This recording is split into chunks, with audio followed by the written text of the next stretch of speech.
Bluelock is known for the interesting and hype battles within the story. One of the most interesting aspects of this are the battles between two players. Let's go over the best ones and rank them in order. In fifth place, we've got Kunigami Rensuke versus Shido Ryusei. The moment their rivalry got set in motion was in Chapter 88, when Kunigami blocked Shido's kick after he attempted to end Igaguri, as Kunigami said that it was enough. Shido turned and went for another kick, and Kunigami managed to parry. Their first encounter on the pitch was later that chapter. He tried to burst through Igaguri, and this was their first interaction on the field. Shido realized what Kunigami was planning and managed to snatch the ball away.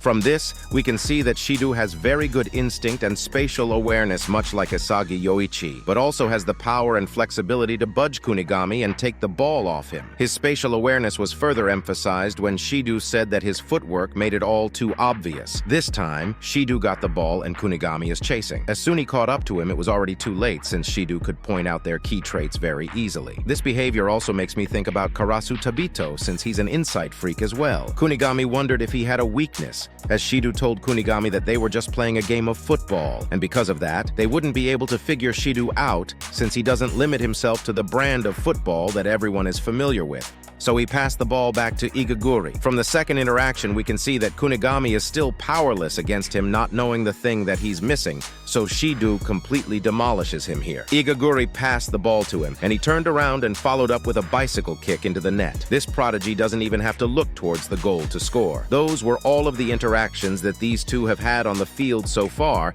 but things have gotten interesting when Kunigami came back from the wild card in Chapter 155. Ego Jinpachi explained that he took the hidden path and forced different philosophies onto them. He happened to be the monster that came out of that path. In Chapter 157, we get to see just how far Kunigami has been evolving, as he was ranked third amongst the professional players of Bastard Munchin. There's no doubt that he's been evolving more rapidly than Shido throughout the time that he was gone, however. That's only in a physical sense, as that is what he gained through his time inside of the wild card. His philosophies seem to be distorted and ineffective on the pitch, which became more visible to us in their match against Ubers, since he did do quite well against FC Barcha and Manshine City. You can be as cocky and self-centered as you want, as we've seen in Chapter 166, when Kunigami talked to Isagi. But if you can't keep reproducing goals, you're useless. Meanwhile, Shido has been making his mark, with his most recent value being 100 million yen, as he scored 2 goals in their match against FC Barcha. However,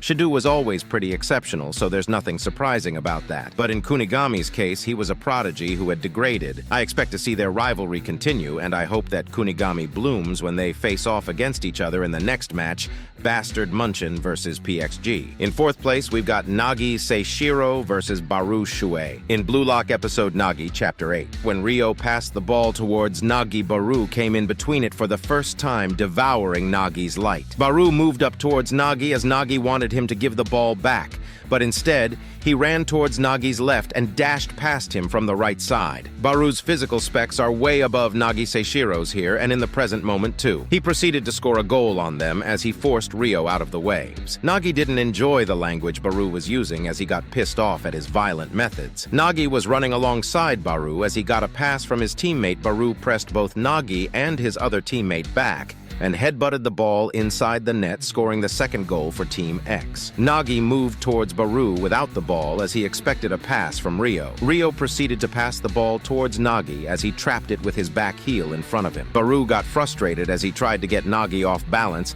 Nagi pushed him back and proceeded to score a beautiful goal into the left upper corner, winning 5-2 against Team X. Nagi actually had quite some core strength to pull that off, and his flexibility and touches were on point. Let's go back to the original series. In Chapter 51, they decided to play against each other, as Nagi urged Baru to come at him. He ran towards him with the thought that he could beat him, but Baru didn't look satisfied, as he stole the ball from him with ease, telling him that the range and timing were both trash as he dashed past him. Later in that chapter, Nagi urged Isagi to pass the ball towards him, telling him to send it to an open space while he was getting marked by Baru. That's exactly what Isagi did, as Nagi found a way to beat him. If he were to stop when they were facing each other, he can't evade Baru's pressure and charge, so he'll fight while he's chasing his back like he had done before. His weapon would be the transcendent trap, and the situation would be an enemy at the back, which would lead to him being unpredictable. He trapped the ball with his first touch and elegantly flung it over him with his back heel as he scored a goal after that. In Chapter 52, the game restarted as Baru had the ball. Nagi pressed him and asked Isagi to join as he knew that Baru wouldn't pass toward Naruhaya. His idea was right, which made Isagi able to intercept the ball as Nagi had put him in a lock. Baru was asking for the ball now, as Nagi was marking him closely, but it was useless as he tied the game. Baru got the ball again as he dashed up the field with Nagi tailing behind, which also became their final interaction on the pitch when they were on opposite teams. We sadly saw just a little bit of Ubers versus Manshine City. I'm sure that the match will get touched upon in the episode Nagi spin-off, which will enable us to see them clashing some more. I'm very excited to see how Baru devoured Nagi there. If you resonate with my content so far, feel free to subscribe to the channel. We get to the top 3 now, which is Noah's rivalry with Mark Snuffy. In Chapter 221, Snuffy was ready to sub in as Noah went along with him. First interaction in the Neo-Egoist League was when Snuffy intercepted the ball that went towards Isagi as Noah started to run towards him, telling Isagi that they'll trap him as he linked up with Isagi's movements. Snuffy lifted the ball up slightly while getting pressed by the two of them and passed the ball forward towards Don Lorenzo. Through this interaction, we can see that Snuffy's core strength is out of this world. He has very good balance, and his limbs seem to be pretty flexible, as we've seen when he passed the ball towards Lorenzo. A while later that chapter, Nico Iki passed the ball towards Snuffy as he trapped the ball with his foot while getting pressed by Noah. He passed the ball towards Baru Shuei after that. In Chapter 224, Noah comes up to Isagi to tell him just how scary Snuffy's abilities are, as he told that the core of his playstyle is Jujutsu, his core training, biological science, and close combat. Snuffy has added the principles of Jujutsu and fused them with football. Thanks to Jujutsu, Snuffy already had world-class hold-up plays, and his ball retention skills became even more refined, not to mention his passing and scoring ability. Strictly from a striker's perspective, Noah said that he's stronger than Snuffy, but from an all-around perspective, he's the more versatile and flexible footballer. In terms of overall ability, he'd rate him as the best player in the world. And on top of that, his football IQ is off the charts as well. This is the reason why I have chosen Snuffy's rivalry with Noah over Chris. His rivalry, even though he came in second place for the Ballon d'Or that went to Noah. He's just not on par with Snuffy, and Noah would never recognize Chris like he recognizes Snuffy. Noah didn't even know how they were going to beat him. That's just how good Mark Snuffy is. Their next interaction didn't come until Chapter 228, which was when Baru shot the ball through Kaiser and Isagi their legs. It went towards Snuffy as he pressed Noah a little bit, which gave him room to lift his leg up, allowing Baru to score the tie. This was the last thing we saw from Snuffy and Noah as the star change system timer was finished. Noah is the perfect striker, but Mark Snuffy is the best all-around player. In second place, I've got Itoshi Rin's rivalry with his older brother Itoshi Sei. It all started after Itoshi Sei came back from Spain on a snowy evening with a cold look on his face. So he told Rin that he'd share that dream with him again if he could beat him in a 1 versus 1. It started as Sei ran up towards Itoshi Rin, but Rin didn't want to have a match like that. Sei is doing fast scissors as he's about to pass Rin through a double tap,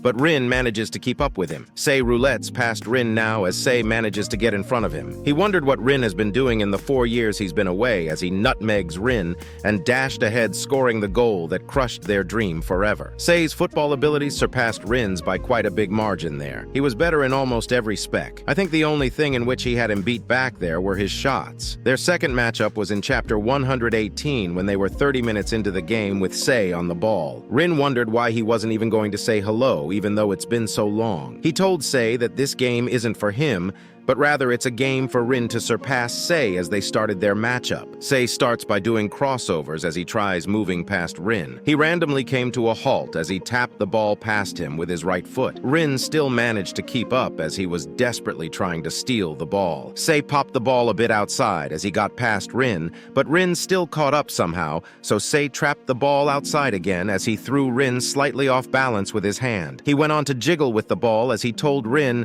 that as long as he still hung up on being his brother, He'll never be able to surpass him as he nutmegs past Rin, which is the same way he crushed their dreams, and that must hurt. The final time they went at it was in chapter 146 as they were about to do their final dance with Rin in berserker mode. Sei told Rin that the fact that he didn't score just now is proof of his limit. Rin doesn't want Sei to bind his ego with words again as he's not something in any of their lives. He's done being Itoshi-Sai's little brother as well. They go at it now as Sei runs up towards Rin. He does some scissors and traps the ball outside of Rin's range as he tries to catch up to it. Sei taps the ball up and moves past Rin with a back heel tap that looks similar to something that Nagi would do. Rin catches up though as they both start grabbing each other by the shirt. He taps the ball and rotates in front of Rin as he fails to intercept the ball again. Rin moves up towards him, and Sei does the same thing. Sei moves up some more, but suddenly comes to a halt as he taps the ball toward his left. Rin has read it, though, and Sei was really surprised by that. In this match, Rin has undoubtedly been able to surpass Itoshi-Sei, although I'm not too sure if Sei was playing at his fullest potential since he wasn't even dropping a sweat. The best rivalry in Blue Lock is Isagi versus Kaiser, in my opinion. In chapter 156, before he could finish off the course by hitting the target, a wild Kaiser suddenly pops up as he hits Yoichi's ball out of trajectory. He came to Blue Lock to meet him as he was Blue Lock's ace striker. Their first encounter on a pitch was in chapter 166 when Isagi intercepted that pass from Ness in order to show his worth. He ended up shooting, but failed miserably. Kaiser was miles ahead of him at that point, but that will change soon. In chapter 174, Isagi took note of Grim as soon as he was passing toward Kaiser, so Isagi stepped in to steal the ball from him. But that didn't last for long as Ryo stole the ball from him. At this point, Isagi was still way below Kaiser in terms of football ability. In chapter 181, Isagi realized that Kaiser's eye was the thing he should be devouring from him. He understood that this is the big piece to becoming the best in the world. Metavision X direct shot will become his new formula. If he can really implement this, he could realistically beat Kaiser. This way of adaptability is the deadliest weapon that anyone could have. Isagi thanks Kaiser now as he sees hope in crushing him. In chapter 185, Corona passes the ball towards Isagi as he is about to perform a direct shot. But little did he know that Kaiser was in the way as he realized that Isagi had come to his dimension. He shot the ball through Kaiser's legs towards the left upper corner, but the trajectory was off because he got in his way, which gave Kunigami a chance to shoot instead. He's obviously not there yet, but he's making very good strides as the gap between him and Kaiser is getting closer. Even Noah realized that this could be the ticket for him to become the best in the world. In chapter 188, when AGI slipped past Kunigami, Isagi realized that he could steal it, but little did he know that Kaiser had the same idea in mind as the ball bounced off into the distance. In chapter 189, Nagi was moving past Birkenstock as Isagi and Kaiser crossed paths yet again. Kaiser was convinced that the ball was his this time, as Isagi said that this was his meta point. Nagi passed the ball back towards Ryo as he passed the ball towards Nagi, successfully getting off Kaiser, but not from Isagi. In chapter 190, Isagi and Kaiser both got completely folded by Nagi as he scored the second goal for Manshine City. Notice how they started to get a lot more frequent confrontations since Isagi figured out how Kaiser's eyes work on the pitch. In chapter 200, when Noah was allying himself with Isagi and plowing through the field, Kaiser came in to ruin the fun, but Isagi managed to pass towards Corona in time. In chapter 201, Isagi and Kaiser ran towards the goal together. Kaiser thought that Isagi weaving his way through with multiple 1-2s was boring. Corona passed the ball towards Isagi. Noah intercepted it first as Noah told Kaiser that he was the shitty clown. Isagi slipped in behind Kaiser and Noah passed the ball towards him. The circus doesn't stop as in chapter 202. Noah passed the ball towards Isagi while being in a 1-versus-1 against Chris Prince. Isagi ran towards the net as he was about to score the winning goal. But Kaiser got in his way yet again as he got Isagi off balance. Kaiser asked if he had a vision of the goal, and he knew that his weapon was the direct shot. So, if he could make him get out of position and force him to trap the ball, his talent is worthless. Kaiser has completely ruined Isagi's climax. Isagi thought that it was perfect as he passed the ball backward towards the one he plunged into darkness. He has devoured Kaiser now,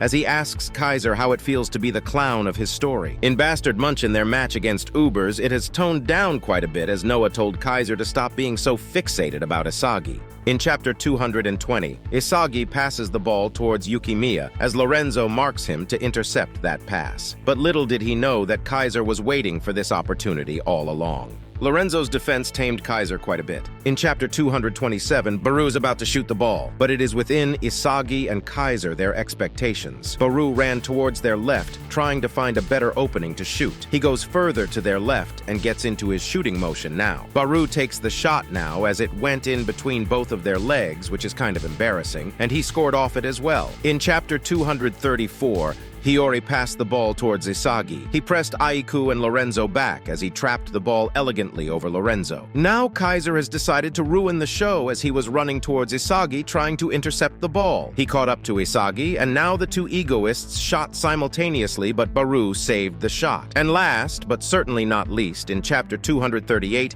Isagi dashed past Aiku, Ryu, and Kaiser as Hiyori was preparing to pass towards Isagi. He passed towards him indeed, as Isagi successfully passed those egoists and shot the ball into the net, completely devouring Kaiser. Will Kaiser be able to recover from this and make a comeback, or will he stay the naked king that got everything taken away from him? Watch this video next where I talk about why Ego Jinpachi chose isagiyoichi.